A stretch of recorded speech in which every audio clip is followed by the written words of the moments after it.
কি বললি ভালো যেতে? আরে আমি আমার পড়াশোনা আর গার্লফ্রেন্ড নিয়ে কি করবো, তাদের তোর কি রে? বল এখানে এদেরকেও বল। কি বলবো ভাই? ওই যে চায়ের দোকানে যে ভাষণগুলো দিলি।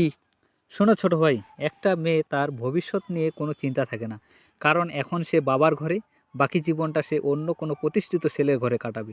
প্রমাণস্বরূপ আজকে তুমি ওই মেয়েটাকে ছেড়ে দাও, এখন থেকে 1 বছর পর দেখবে ও ওর স্বামীর সাথে এক্স করোনাকারীতে ঘুরছে। তুমি কি মনে করছো ওই মেয়েটি তোমাকে প্রচুর সময় দেয় আর ভালোবাসে? কখনোই না। হুম, তোমাকে ছাড়া ও মরে যাবে? কখনোই না। প্রথমত কেউ কাউকে ছাড়া মরে না। দ্বিতীয়ত ওই মেয়েটির বাসায় কোনো কাজ নেই। ওর কাজ হচ্ছে একজন সুন্দর চরিত্র ও ভদ্র জীবনসঙ্গী খোঁজা, আর ও ওটাই খুঁজতেছে। তার প্রমাণ চাও?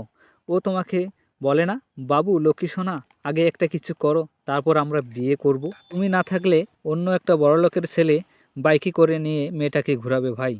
মেয়েদের জীবনে এই বাস্তবতাটা খুব সহজ ভাই, আর একটা ছেলের জীবনে এই বাস্তবতাটা খুব কঠিন। কে রে?